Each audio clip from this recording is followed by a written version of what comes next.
I've read all your books, and I listen to your recordings pretty much on a daily basis. And I don't say that to build up an ego that doesn't exist.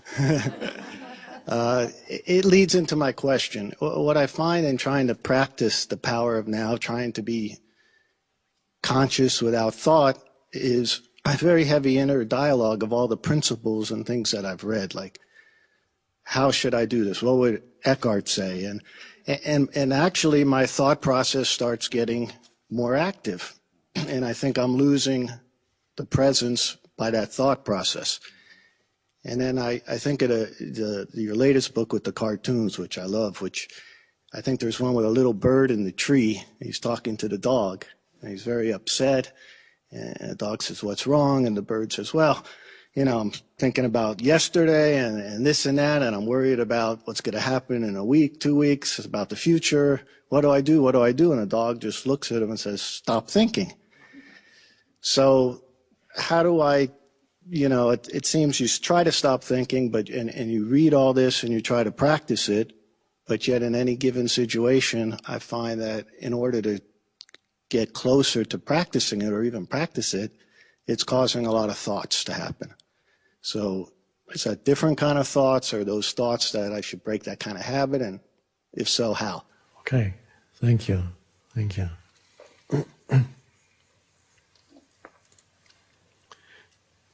Now, there's a lot of talk these days about, not just talk, actually it's happening, addictions. Many people are addicted to all kinds of things, substances.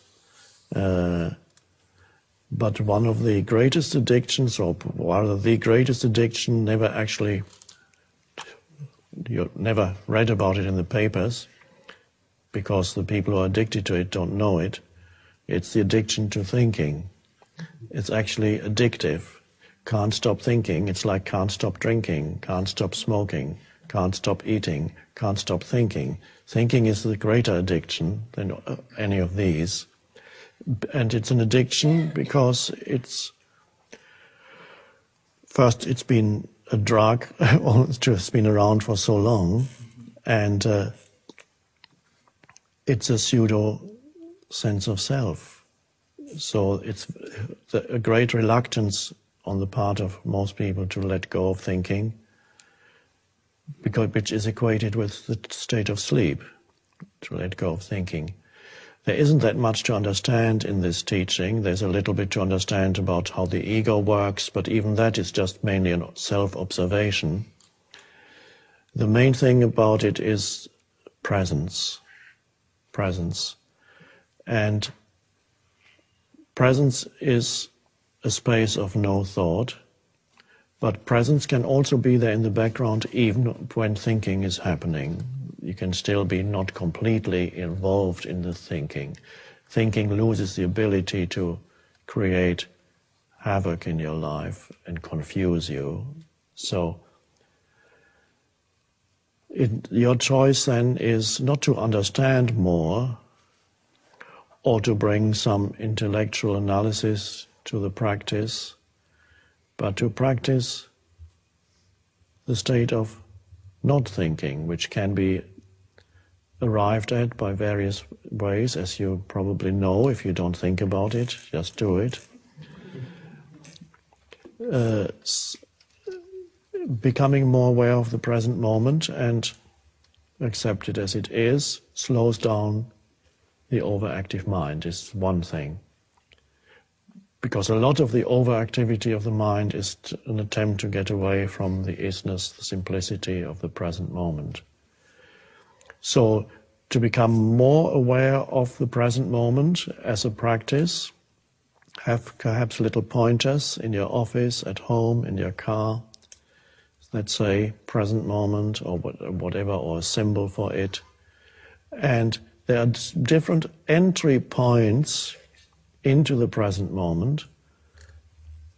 Present moment awareness means thinking subsides, may not disappear completely, but something else arises that is primary. We call it presence or awareness. Buddhists call it mindfulness. which I don't use because it implies your mind is full of things, but it isn't, of course. It's just a mistranslation. So, to be present, first of all, use the present moment to become. But how do you become conscious of the present moment? Now, when you get it, after a while, you can actually sense the presence of the present, so to speak, directly, and there it is. But helpful things are sense perceptions, take you out of thinking. If you're not judging the sense perceptions, labeling, naming, looking around, anywhere, wherever you are, look around. Practice sense perceptions without this compulsive interference of naming what you're perceiving. Oh, that's a beautiful flower. I wonder what it's called. I don't know what it's called, so that helps. I can be free of thinking. If I know what it's called, I can say, oh, that's such, and then drop that. And see what it means to perceive without the interference of concepts, words. At this moment, for example, you're looking at me. Now, let's say, between now and now, were you thinking? No. Okay. And again, between now and now, were you thinking or present? No thought. And while I speak, do you need to think to understand what I'm saying, or can you just listen and understand it? And this is what you're doing. And so that's part of the teaching and the function of the spiritual teacher. Imparting information is secondary. What I'm telling you now is secondary. What is primary is the underlying state of consciousness, which is presence. That's the teaching. But you can't talk about that. It's underlying. But a sign that it's working is that while you listen, there's no thought. There's just an alert presence. And when the so-called teacher stops speaking for a moment, the alert presence remains. It does not need to be filled with anything. Like now. What is there to think about? Nothing. Now, if we do this for longer, at some point, your mind will probably start up and think, how much longer is he going to sit there? And when that happens, you can allow your mind to say, how much longer is he going to sit there and say nothing, and then come back to presence. And then some other thought will come. What's this all about? And then you can allow that thought to arise and then be present again. Which means you're not really, your priority is no longer to follow the thought where it wants to take you, because the thought has a magnetic pull. It wants more of your consciousness, but it wants to grow, because it's a little entity. It wants to grow, so it wants your attention.